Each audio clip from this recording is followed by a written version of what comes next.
Bonjour à tous, je m'appelle Estelle Abou et je vous souhaite la bienvenue sur Réel. Avec ce podcast, je donne la parole à des personnalités qui ont un impact positif, réel, sur l'autre, l'économie, l'environnement ou les générations futures. Par leurs actions, leurs entreprises, leurs pensées, leurs œuvres ou leurs visions, ces hommes et ces femmes contribuent d'une manière ou d'une autre au monde de demain et à celui d'aujourd'hui. Si vous aimez le podcast et que vous voulez me soutenir dans ma démarche, la meilleure manière de le faire, c'est de vous abonner, de mettre 5 étoiles à l'épisode, de le commenter ou encore d'en parler autour de vous sur les réseaux sociaux et dans la vie réelle. Alors je vous souhaite une très bonne écoute et on y va. Cet épisode est le premier d'une collection qui s'appelle Conversations thérapeutiques. Tous les mois, je vous propose de partager mon échange avec Alix Georges, qui est hypnothérapeute et thérapeute au sens large, déjà intervenue dans le podcast. Elle aide au quotidien de nombreuses personnes et j'ai eu envie d'aborder avec elle plusieurs thématiques de société qui nous concernent tous. Pour ce premier épisode, nous abordons avec Alix un domaine en plein bouleversement, voire chamboulement, le travail. Via son prisme de thérapeute, elle nous apporte un éclairage sur notamment la grande démission dont serait sujette la France actuellement après les États-Unis, mais également l'ordre de nos priorités qui a beaucoup changé, le salariat, les causes des difficultés du recrutement, la vague entrepreneuriale et ses sous-jacents, la violence au travail et ce qu'elle nous propose de faire pour prendre les bonnes décisions dans notre vie professionnelle. Alors j'arrête de parler et je vous souhaite une très bonne écoute avec Alix Georges. Alix, merci beaucoup d'être de nouveau dans mon podcast. Je suis vraiment ravie. Pourquoi ? Parce qu'en fait, tu es une hypnothérapeute, mais thérapeute, j'aime le dire au sens large également. Tu es déjà venue plusieurs fois dans le podcast. 2 fois. 2 fois. Donc, je vais te demander de te présenter rapidement, même si je renvoie tout le monde, enfin toutes les personnes qui écoutent cet épisode à écouter de nouveau ou pour la première fois tes épisodes précédents. Mais allons-y. Est-ce que tu peux te présenter en quelques mots et après, moi, j'introduirai notre échange, en tout cas la thématique de notre échange. Bonjour Estelle, merci beaucoup pour cette invitation. Donc, je suis Alix Georges. J'ai été interviewée effectivement déjà 2 fois dans ton podcast. Donc, je suis hypnothérapeute et thérapeute au sens un petit peu plus large. Je suis installée dans mon cabinet maintenant depuis 4-5 ans et j'ai travaillé auparavant dans le monde de l'entreprise. Alix, si je t'ai demandé de revenir dans le podcast, à vrai dire, c'est parce que j'ai envie d'aborder avec toi plusieurs thématiques, on va dire. Oui. Des choses que toi-même tu peux aborder dans le cadre de ta profession avec tes patients. Et c'est vrai que moi j'ai un sujet de prédilection, en tout cas un sujet qui m'interpelle énormément, c'est le travail aujourd'hui au sens large. Oui. Voilà, donc... Selon toi, ma première question, qui est un peu large, toujours partant de l'expérience que tu peux récolter au sein de ton cabinet, c'est quel est le rapport qu'on a au travail aujourd'hui, selon toi ? Oui, alors, question très large. C'est une généralité, mais oui. Tu as certainement observé depuis que tu travailles, oui. Et également depuis que tu as monté ton cabinet. Tu as peut-être observé une sorte de changement du rapport au travail. Oui, effectivement. Comme tout un chacun, finalement. Effectivement, c'est un sujet sur lequel tu m'as invité, où j'ai tout de suite dit oui, parce que c'est un sujet très intéressant, le monde du travail, dont on parle assez peu, finalement, dans le milieu politique, journalistique, etc., alors qu'il concerne la plupart des jeunes actifs ou plus âgés, etc., des personnes actives. Et effectivement, c'est un sujet sur lequel, moi, j'observe au cabinet un changement immense, une rapidité du changement, et aussi dans ma vie personnelle, puisque voilà, ça fait à peu près 15 ans que je suis dans le monde actif, effectivement beaucoup de changements. Ce que moi j'observe, si tu veux déjà, c'est que en fait, il y a je sais pas, à peu près une dizaine d'années, on a vu émerger tout le mouvement ce que j'appelle le bonheurisme au travail. C'est-à-dire que le travail a commencé à changer de posture. En fait, le milieu des directions a commencé à changer de posture face au salariat, qui était un salariat finalement très classique, pour justement apporter des Chief Happiness Officers. Ça a été l'émergence des grands open space avec les tables de ping-pong, qui a été finalement très critiqué Donc, je renvoie là-dessus à toutes les études de Julia Tunas, la philosophe, qui parle beaucoup de ça, justement, et qui parle de la comédie humaine au bureau. Et aujourd'hui, depuis le confinement, et je pense que c'est ça qu'il est intéressant d'analyser, il y a eu un changement radical du rapport au travail. Et on pourrait même dire qu'il y a eu un changement de rapport de force, finalement, où le salarié est devenu un individu qui a pris une forme de pouvoir aussi en imposant du télétravail, en imposant une forme de quête de sens qui est très satisfaisante, très bien. Mais voilà, c'est tout ce changement que je peux observer avec toutes les paradoxes qu'on peut y voir. Et je te laisse me poser des questions justement pour davantage en parler. Alors, il y a un mouvement qui vient encore une fois des États-Unis, parce qu'en France, on vit souvent des vagues après les États-Unis. Oui, c'est vrai. Avec quelques années d'écart. On parle de la grande démission. Oui. C'est un sujet que je voulais aborder avec toi parce que je le ressens également en France. Oui. Ça n'est plus qu'aux États-Unis, c'est là, c'est sous nos yeux. Comment tu analyses cette grande démission ? Est-ce que tu la ressens déjà ? Oui. Et comment tu l'analyses ? Alors, effectivement, aux États-Unis, je relisais les chiffres là quand on préparait. Donc, 38 millions d'Américains ont démissionné du monde de l'entreprise en 2021. C'est énorme. Ça représente 4 millions par mois. C'est incroyable.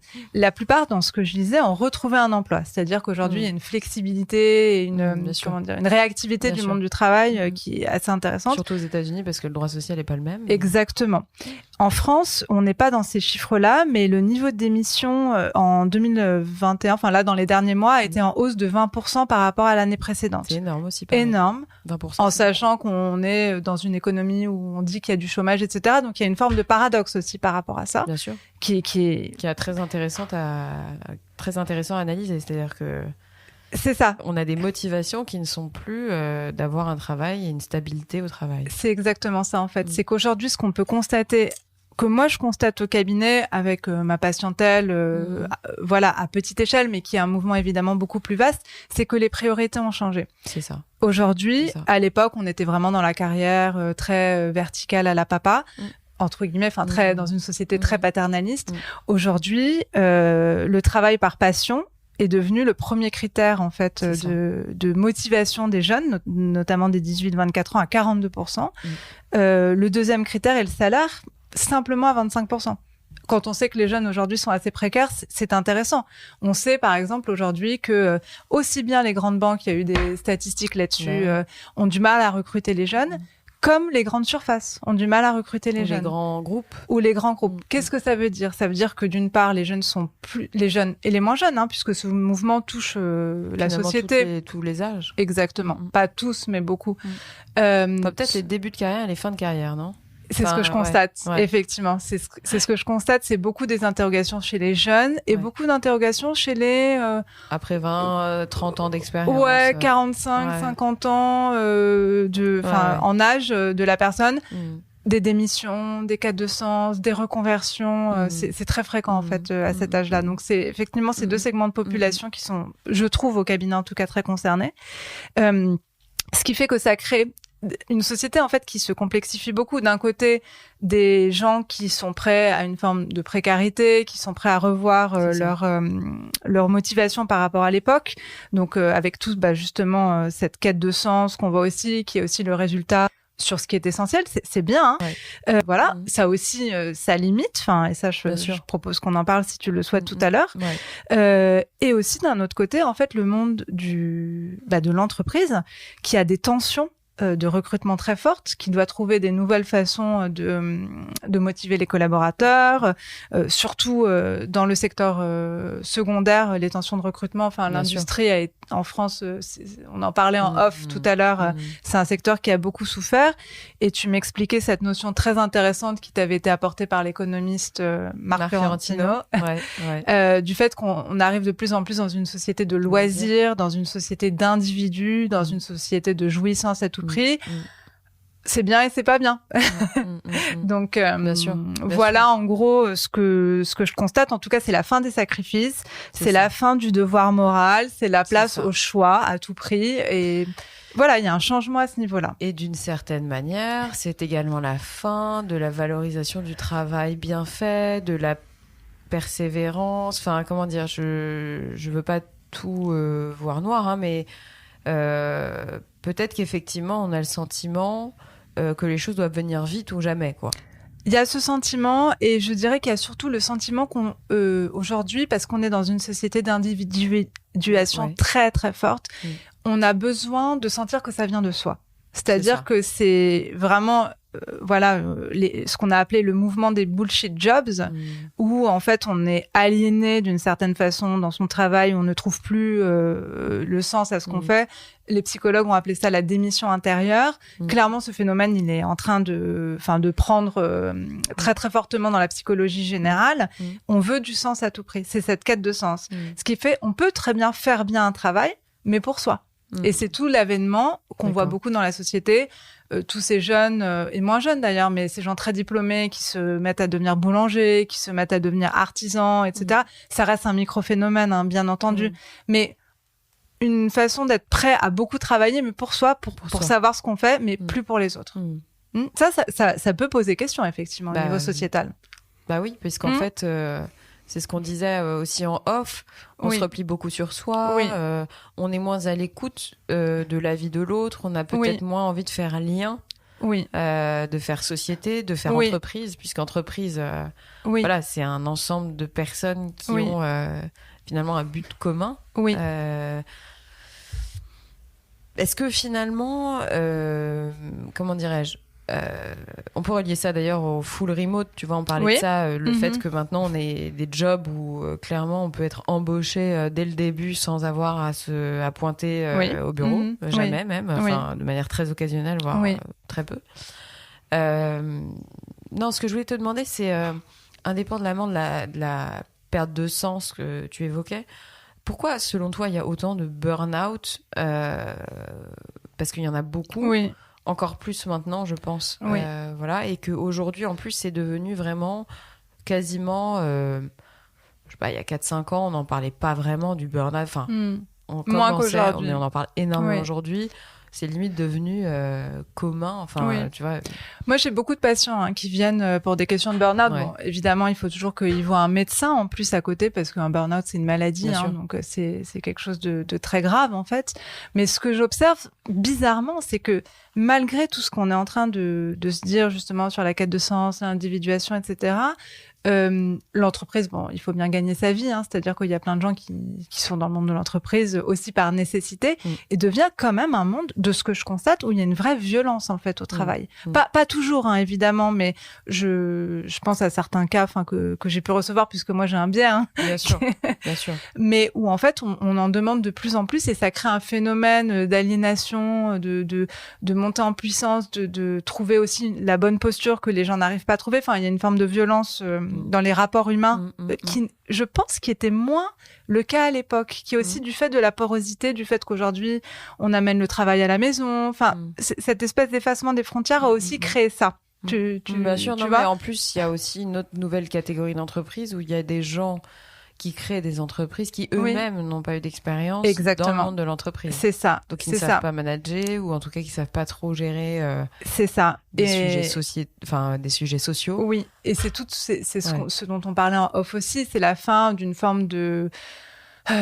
d'entreprise, on va dire, structurée, protectrice, etc. Effectivement, aujourd'hui, notamment dans le monde des startups, il y a beaucoup de jeunes entrepreneurs, et certains patients me disent que eux-mêmes se retrouvent à devoir protéger leur patron. Enfin, en fait, les rôles sont échangés. Donc, ce qui fait que, juste psychiquement, ça crée des conflits, exactement, des conflits, des inversions des rôles, des phénomènes de maternage dans le monde de l'entreprise qui n'ont pas lieu d'être, etc., où chacun cherche sa place, et où, du fait de cette déstructuration des postures et des postes de chacun, c'est compliqué, ça crée des burn-out, notamment. Est-ce que tu crois, du coup, qu'on est moins apte, quand je dis on m'a toujours dit on est un con, mais je sais pas les généralités, mais en gros, est-ce que la société actuelle française est moins apte à être salarié? Est-ce que le statut de salarié est complètement remis en question? Est-ce que tu as le sentiment, au travers des échanges que tu peux avoir avec ta patientèle, que les gens ne veulent plus être salariés? Certainement, moi je le vois au cabinet, ça c'est évident. Après, j'ai un biais, qui est celui, quand on vient en cabinet, on cherche du sens, etc. Oui, ce que je constate, c'est beaucoup de conflits, en fait, entre... Bon, il y a beaucoup de gens qui démissionnent, qui créent leur boîte. C'est un vrai mouvement, qui s'installe en profession libérale, qui se reconvertissent, etc. Et après, dans ce que je constate, c'est le conflit très fort des gens qui sont dans le salariat. Il y en a plein pour qui ça se passe très bien. Enfin, ils sont très heureux. Mais entre la nécessité de gagner sa vie, qui est une nécessité très importante, et je pense qu'on n'en parle pas assez dans la société d'aujourd'hui. Enfin, c'est-à-dire, à un moment, il faut être pragmatique. Enfin, il y a des... Faut remplir le frigo. Faut remplir le frigo, nourrir sa famille, et c'est bien. Enfin, il n'y a pas de... Et en fait, comme on est dans une société où on veut se définir de façon absolue, voilà, on veut dire, moi, je fais ça dans la vie. Hi, I'm a developer. And I'm from IT operations. Old tools and processes used to keep us siloed. Then we switched to Jira Service Management from Atlassian. Now we can respond to requests faster, manage change, and have better visibility into our work. Yeah, thanks to Jira Service Management, we now have more free time. So we started a band. A heavy metal band. With Jira Service Management powering service delivery, we have more time to rock. Amp up your service delivery. Learn more at Atlassian.com/Jira Service Management.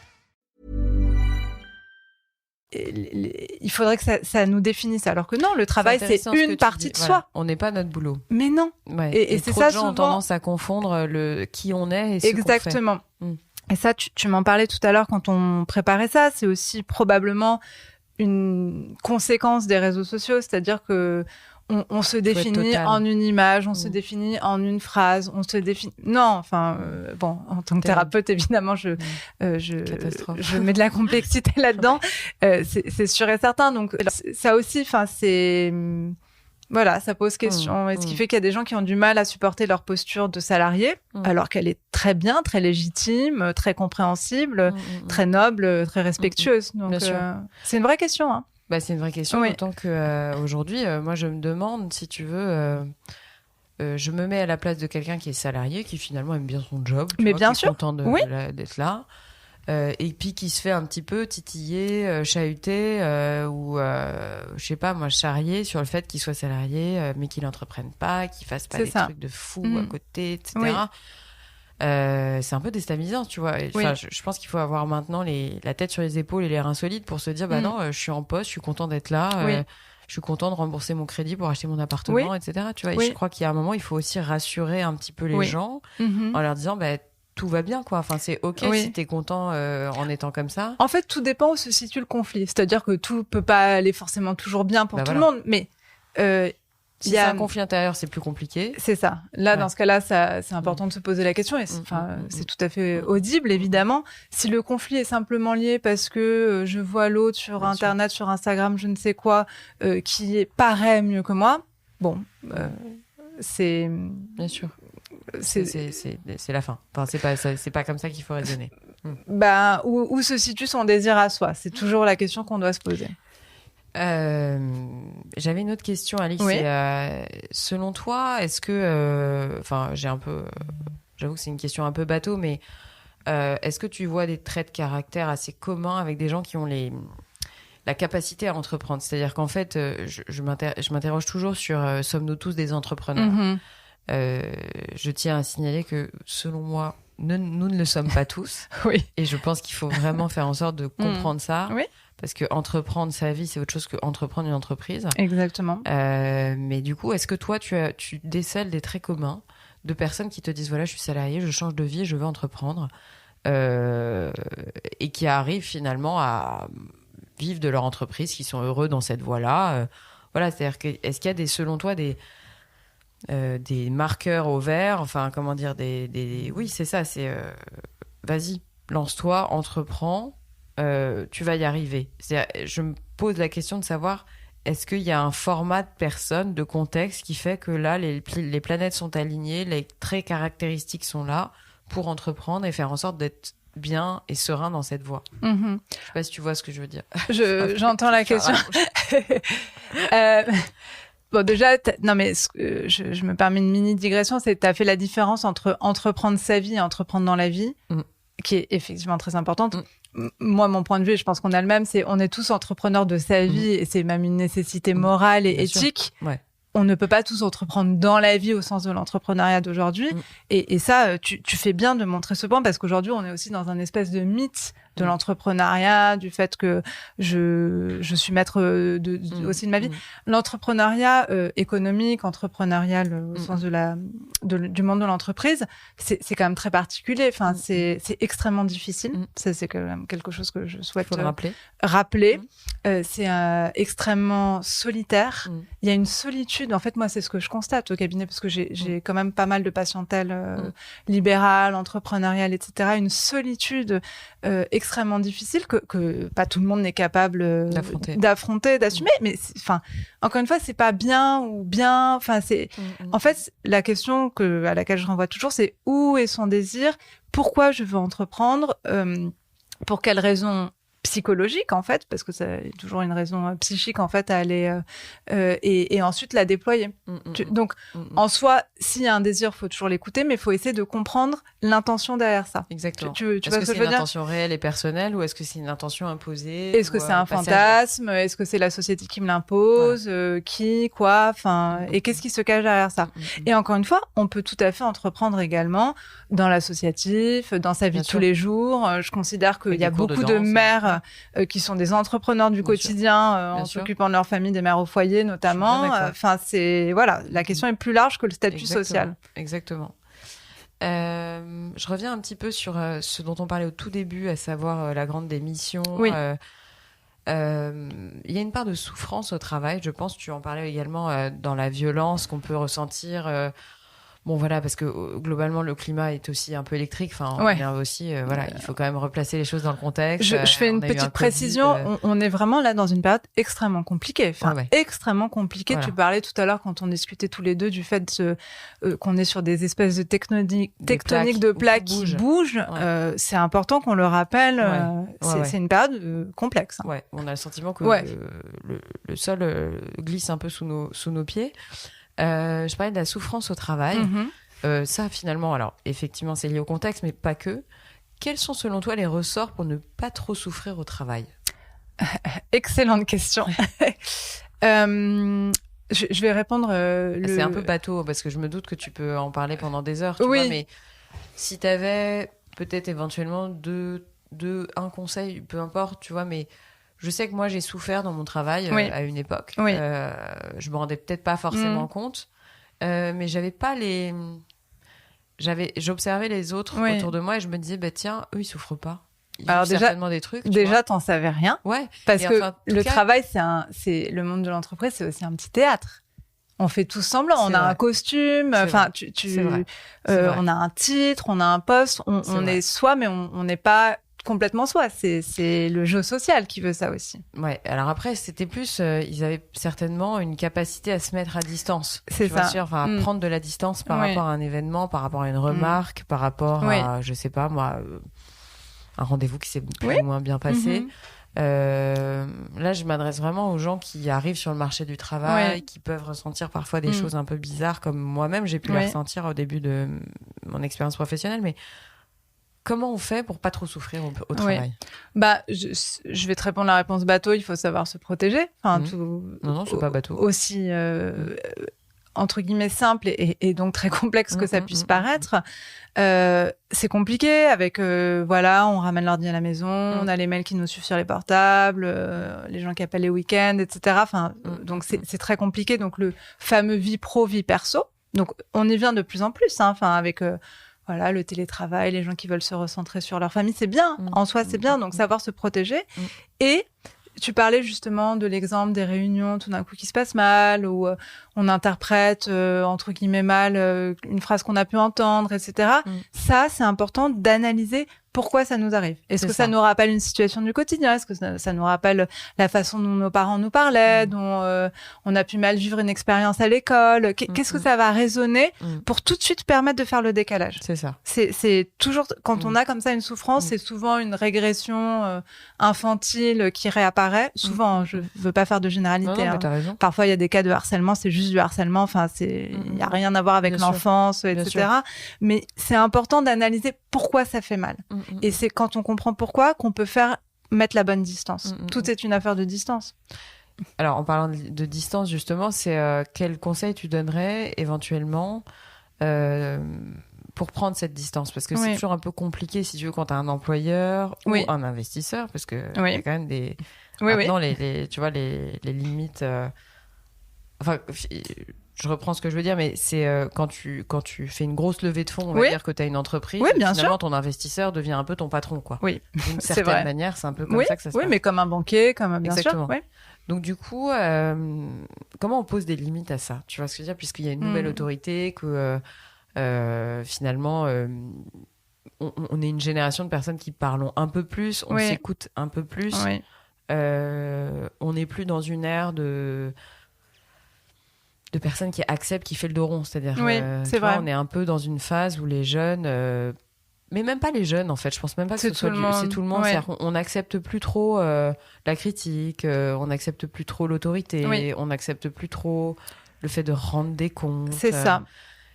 Bon, Bah, donc, comme on s'individualise de plus en plus, ouais. on prend de plus en plus aussi les choses de façon peut-être trop globale par rapport à soi. C'est-à-dire une critique au travail qui peut être légitime peut devenir tout d'un coup une critique qui a une résonance trop forte. Enfin, Ouais. c'est ta question en fait. Ouais, hein. ouais, exactement. Comment du coup trouver la bonne distance, c'est pas tout confondre. Le boulot, c'est le boulot, le perso, c'est le perso. Enfin, c'est basique ce que je dis, mais c'est très très important. Et faire la part des choses. Faire la part des choses. Mais est-ce que tu observes une communication accrue? C'est-à-dire qu'en fait, est-ce que tu sens que les gens qui souffrent ou qui ont des problèmes au travail, quand ils viennent te voir, est-ce que tu sens qu'il y a du répondant? Est-ce qu'ils peuvent plus parler à leurs supérieurs? Est-ce qu'il y a plus d'écoute au sein de l'entreprise? Ça dépend. Non, moi, ce que je constate, c'est que justement... c'est mon point de vue en tant que thérapeute, mais c'est que justement, j'ai l'impression que se rejouent souvent dans le monde de l'entreprise des espèces de conflits dans la hiérarchie. Tu vois ce que je veux dire? Enfin, avec où se rejouent des conflits psychiques chez les uns. Enfin, je trouve, pour me réexprimer, que dans le monde de l'entreprise, justement, les gens ne prennent pas assez de recul et ne respectent pas assez les postures de chacun. Donc, mais c'est très compliqué. Enfin. Bah non, mais en fait, je pense que tu as dit un truc très important, c'est on n'est pas notre travail. Non. Donc ça, c'est important de le souligner. C'est-à-dire qu'il faut vraiment remettre un petit peu de dissociation entre la vie personnelle et la vie professionnelle. C'est pas évident. Ouais, c'est pas facile. Je pense que c'était plus facile à l'époque pour le coup. Certainement. Ouais. Certainement, les choses étaient plus silencieuses et plus discrètes. Ouais, et moins puis vues, on avait moins fini, ouais. on rentrait chez soi. Et personne posait de questions. Exactement. En fait. Donc peut-être que finalement, il y avait du bon là-dedans. Oui, probablement. Peut-être qu'on peut aussi dire que tout le monde n'est pas forcément entrepreneur et que il faut peut-être attendre un peu avant de claquer la porte. Oui. En tout cas, essayer de tout en s'écoutant, bien évidemment. Mais et en sachant qu'on peut entreprendre dans d'autres domaines. Bien sûr. C'est comme je disais tout à l'heure, associatif ou familial, la famille, bien sûr. Les copains, enfin plein de choses. Ouais. Ou même par le sport. Enfin, il y a plein de trucs qu'on peut faire aujourd'hui. Peut-être rappeler que toi aujourd'hui tu as une compétence nettement plus large que l'hypnothérapie. Enfin, pour moi c'est important de le dire. Et je te remercie d'en parler. Non, mais c'est vrai parce qu'en fait je pense que souvent quand on est hypnothérapeute, on considère qu'on peut aller te voir uniquement parce que tu vas permettre aux gens d'arrêter de fumer ou de perdre du poids, etc. Mais bon, maintenant, tu traites tout un tas de sujets nettement plus larges. C'est pour ça que je dis que tu es thérapeute et que tu n'es pas uniquement hypnothérapeute. Voilà. Est-ce que tu as quelque chose que tu veux ajouter parce que on s'était dit qu'on allait faire un épisode qui allait pas durer 2 heures comme format court, exactement. Comme ça on garde un peu plus de suspense pour tes prochaines venues dans le podcast. Mais est-ce que tu veux ajouter quelque chose sur le travail aujourd'hui, une question que je t'ai pas posée? T'es pas obligé, après il y a pas de nécessité de le faire, mais peut-être un message à passer. Merci déjà pour ton invitation, pour cette. On a dit qu'on appellerait ça conversation thérapeutique, et ça me plaît beaucoup de le faire. Donc merci beaucoup et merci de me permettre de le partager avec tes auditeurs. Non, sur le travail, vraiment encore une fois en tant que thérapeute, ce que j'ai à dire, c'est très important de s'écouter, mais de s'écouter au bon niveau. C'est-à-dire pas en fonction des autres, en fonction de soi, de où est son désir, de pas très important. Ni culpabiliser, ni se comparer. Je pense que c'est ça le meilleur message qu'on peut faire passer. C'est ça. S'écouter à son niveau. exactement, avec son désir à soi, où se situe-t-il, et s'il y a un conflit, en général, on le ressent assez fort, et dans ce cas-là, avoir le courage de l'affronter. Ça aussi, je dirais que c'est important. S'il y a un conflit personnel, on le ressent de façon générale, ça crée souvent du symptôme d'ailleurs, et avoir juste le courage de l'affronter, de l'adresser. D'autant qu'en plus, ça me fait penser à quelque chose, c'est que si souvent on considère que c'est sa sphère professionnelle qui est le problème, on résout peut-être pas le problème de fond. Exactement. Et que ça peut se répercuter ensuite sur sa vie d'entrepreneur ou de salarié, reconversion. Enfin voilà, c'est-à-dire que si on résout pas le problème même dans un... Ce que je veux dire, c'est que c'est pas forcément le job et l'entreprise au moment T qui est responsable de notre état. Oui. Et quand j'ai avoir le courage, je veux pas que ça fasse peur. C'est-à-dire que souvent... ce courage apporte une douceur incroyable. Enfin, tu vois ce que je veux dire ? Le sujet, quoi. Exactement. Enfin, c'est faire en sorte d'affronter son sujet et de prendre à bras le corps, mais ça se fait pas dans la violence ou dans la difficulté, etc. Au contraire, au contraire. Et sans qu'on ait peur que tout... parfois, on a peur, justement, quand on affronte un peu les choses, que tout parte à volo, etc. J'ai envie de dire que c'est le contraire qui se passe. Bien sûr, bien sûr. Merci beaucoup, Alice. Mais je t'en prie, c'est avec grand plaisir. On va se retrouver prochainement avec une nouvelle thématique. Merci Estelle. À bientôt. Au revoir. Voilà les amis, c'est la fin de cette interview, j'espère qu'elle vous a plu. Si c'est le cas, n'oubliez pas de partager l'épisode via les plateformes d'écoute comme Acast, Apple Podcasts, Spotify ou votre application de podcast préférée. Le partage et la notation du podcast sont super importants pour moi, donc je compte sur vous pour mettre des étoiles et des commentaires là où c'est possible. Pour vos suggestions d'invités, n'hésitez pas, je suis joignable sur le compte Instagram du podcast, Réel Podcast. Merci encore à toutes et à tous d'être de plus en plus nombreux à écouter Réel et à très vite pour un prochain épisode. I worked hard to get my degree, but I was working even harder to pay off my student loans. Then I found Credible.com. Credible made it fast and easy to compare pre-qualified refinancing rates from top lenders, so it would be faster and easier to pay off my student loans. I'm saving hundreds of dollars monthly, and checking rates on Credible was free. If you want to lower your student loan payments, get help from Credible.com. Message from Credible Operations Inc. Read by an actor. Pre-qualified rates are not an offer of credit. Terms apply. Visit Credible.com for details. Don't wait. Refinance your student loans today at Credible.com. Credible.com.